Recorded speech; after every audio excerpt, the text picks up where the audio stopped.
So where did dispensationalism come from? Let me tell you the story. First thing to be said about a dispensational reading of the Bible is it didn't exist before the 19th century. In fact, it didn't exist before about 1820 or so. And it really began in a little revival in Glasgow in Scotland. And there was a teenage girl named MacDonald, a good Scottish name, who claimed to have a vision of a pre-tribulation rapture of the church out of this world into heaven. Now, this event might have come and gone and not left much of a mark on the church itself, except that there was a certain reverend named Darby there who heard this, became convinced that this theology was correct, began preaching this, and Reverend Darby was one of the founders of the Plymouth Brethren denomination in the 19th century. Now again, this might have been a flash in the pan, a very small Christian sect with a peculiar belief that nobody in the first 1800 years of church history had believed in, except that Mr. Darby took his gospel of the rapture to the United States. And he came in contact with the Billy Graham of his day. His name was Dwight L. Moody, the founder of the Moody Bible Institute and Moody Press and all of that. Moody became the sort of worldwide disseminator of this theology of dispensationalism and a pre-tribulation rapture on both sides of the Atlantic and for a very long time. And then we were off and running. What happened next is there began to be novels, not the Left Behind series, but earlier novels. One was called Jesus is Coming, written by a Chicago entrepreneur who had become enamored with this theology of Dwight L. Moody. Moody Institute, founded in Chicago. He had a lot of influence in Chicago. Then even later than that, we have what is known as the Scofield Reference Bible.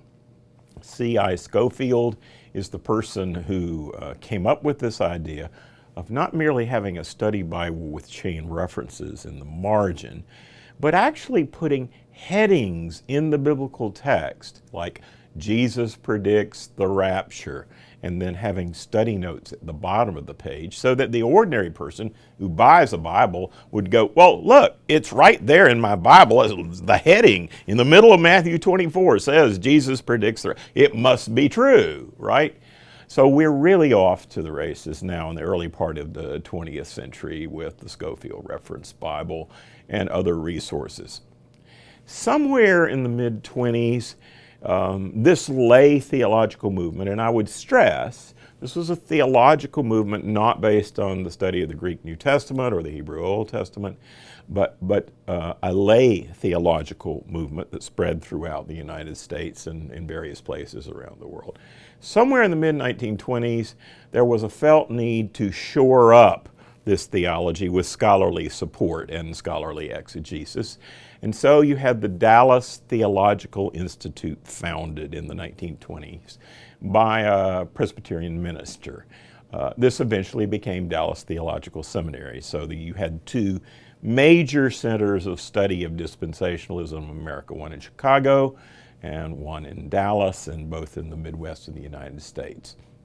Now, if you study the history of Dallas Theological Seminary and you look at the names of their presidents, involving a lot of well-known names along the way, you'll discover that most of those folks continued to propagate the gospel of dispensationalism by writing books, various kinds of books like Armageddon and Mideast Oil by Professor Walvoord or President Walvoord.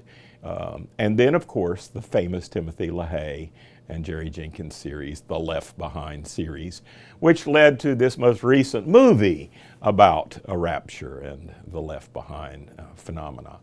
What you need to understand about this is that for 1,800 years of church history, nobody believed this theology or thought it was an accurate way of interpreting the Bible. Today, when we look at it, we can realize it's a relatively modern phenomenon. And as a modern phenomenon, it's unique to the Western church. It's unique to certain forms of Protestantism. In other words, it's not a Catholic theology, it's not an Orthodox theology. And actually, only a minority of Protestants have embraced this theology. So what we need to say about this is that if it's not well grounded in the exegesis of the Bible, it should not be embraced. And in fact, it isn't. There is no theology of the rapture in the New Testament. So what I like to say about all this is the left behind theology needs to be, wait for it, left behind.